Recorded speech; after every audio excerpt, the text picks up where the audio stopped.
From the basement of La Penta, this is WICR. Hello everyone, welcome back to the Sports Vault. Stepped out of the studio for a minute, take a little bit of a breather because I will be in here for 3 hours doing a lot of talking, so it's good to rest the vocal cords a little bit. But right now we are getting into boxing, and it's very exciting right now because this is a first for the Sports Vault. I have never talked boxing on the air, and there's a reason for that. To this point, there's never been a reason to talk boxing on the air. But we all understand right now, Floyd Mayweather against Manny Pacquiao is coming up on May 2nd, and it's created what we've all been waiting for, a reason to watch boxing. Now, I don't know, maybe there's a lot of boxing fans out there, but I think the numbers really kind of tell you boxing is nowhere near where it once was. The sport has mightily declined in terms of interest, in terms of popularity. People have needed a reason to watch more than ever, and I think that's the exciting thing about this fight for me is I haven't had a reason to watch boxing since I've been born, really. I mean, I love having conversations with my dad about the good old days of boxing with the Tysons and with all those the Joe Lewises and the Muhammad Alis, all the great guys. Boxing is such a good sport filled with great history. But the sport it doesn't mean anything anymore. I think the titles used to mean so much. I mean, when there was an undisputed heavyweight champion of the world, there's not a person in America who didn't tune in to their fights. When they were fighting, you watched. It was like the Super Bowl. And boxing has lacked that interest. I mean, more than anything, the sport has itself to blame because with the promoters and with adding just titles that were meaningless, there hasn't been a definitive star you could put up there for people to watch. Boxing has a lot of things that went against it, and a lot of it is self-inflicted. But right now, they've got a chance.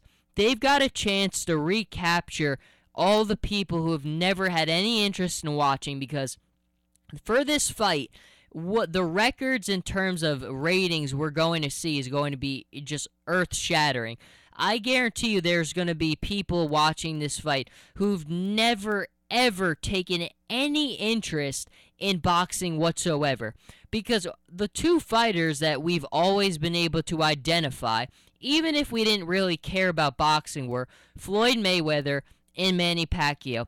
All we ever heard about was, when are these two guys going to fight? When are these two guys going to fight? Well, now it is actually happening, and it's a storyline.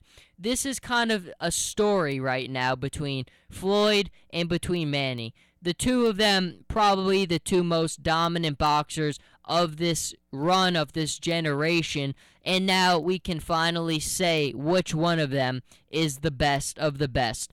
Now, it is not the same because of their advanced ages. Maybe both of them are not in that prime spot right now, but I just think for people who want a reason to watch boxing, especially for me, because I've so craved watching a fight that's meaningful.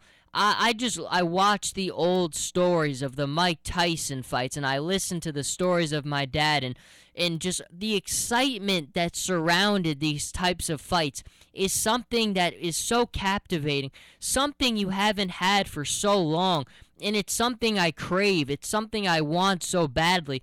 The reason I enjoy soccer so much is because of the intensity, of the excitement around the UEFA Champions League and so many of these matches, the magnitude of them.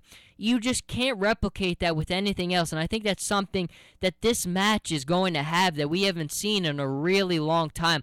It's something that makes me excited to watch. May 2nd, everyone will be tuned in, and I think you look at the way these pay-per-views are lining up, the ticket prices are outrageous right now. I mean, ranging from $3,500 to $250,000. You've got to be a pretty big high roller if you're going to that match.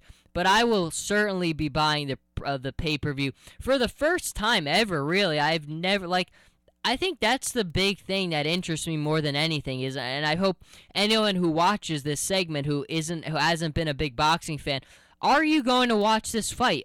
Are you excited for this fight? Because that's the biggest thing I think this fight means more than anything is, will it attract new boxing fans? The best way to get people's foot in the door is with a hook. It doesn't matter what it is. If you can sell somebody on something with a great representation of what you have, they'll be hooked for life. And that's what's happened to me with soccer, is the World Cup the last 2 years has really started to pique my interest. A couple years ago, in 2008, in 2010, it really helped build my interest. It wasn't totally there, but I was interested. And then with this last World Cup, it just put me over the top. I'm a lifelong fan now. I live and breathe it. I'll talk it anytime I can. I just live and breathe for soccer now. In boxing, I think, could do that same type of thing. Now, it's a little bit different where World Soccer has everything you would want. Once you're hooked, there's a million things to look at. I mean, you have two of the best players of all time playing right now in their primes against each other in the same league. Creates a great amount of interest. But on the same hand, boxing, aside from these two guys, I still don't know if you have a hook for people to stay interested. I think a lot of people will be watching this fight who've never really taken an interest in boxing. But that's what I want to find out. I mean, if you have not been a fan of boxing and you're genuinely interested in this fight, I want you to comment on this video why you are interested and if you will think that this will pique your interest in the sport. It's very exciting. It's very interesting. I have an internship at WFAS, Cumulus 1230, very good station. One of their big sports guys there, Chris D'Angelo, really follows boxing very closely. And so I was talking to him a lot about this fight, and he told me right off the bat, he thinks that it's not even close, that Mayweather just takes it to Pacquiao. And, I mean, Mayweather is 47-0, 26 knockouts, never has lost a match. I mean, Pacquiao pretty impressive too, 57-5, 38 knockouts. But I think the big thing for him, for Mayweather, is perfection. He has no semblance of losing or any negative things on that record. It is perfection, the only form of perfection there is, with no losses. And this is probably the biggest test of his career. I just think everything, I mean, it is a perfect storyline. This is the finish to the perfect story. It is a chapter in boxing that could revitalize a sport that really has lost so much attention and interest. This is good for boxing. It's good for sports. I cannot wait for May 2nd. We will continue to talk about it. It will be very exciting. Now, again, the first time I've ever talked boxing on the air, and I've never been more excited in my lifetime, aside from learning about the history of boxing, to watch a fight, and I cannot wait. It is currently on the Wikipedia page titled as The Fight of the Century. Will it live up to that name? Only time will tell. And as all things, the Sports Vault will be back in a moment, talking soccer, talking more baseball, talking football, and it will be very fun. So stay with us, and we will be right back.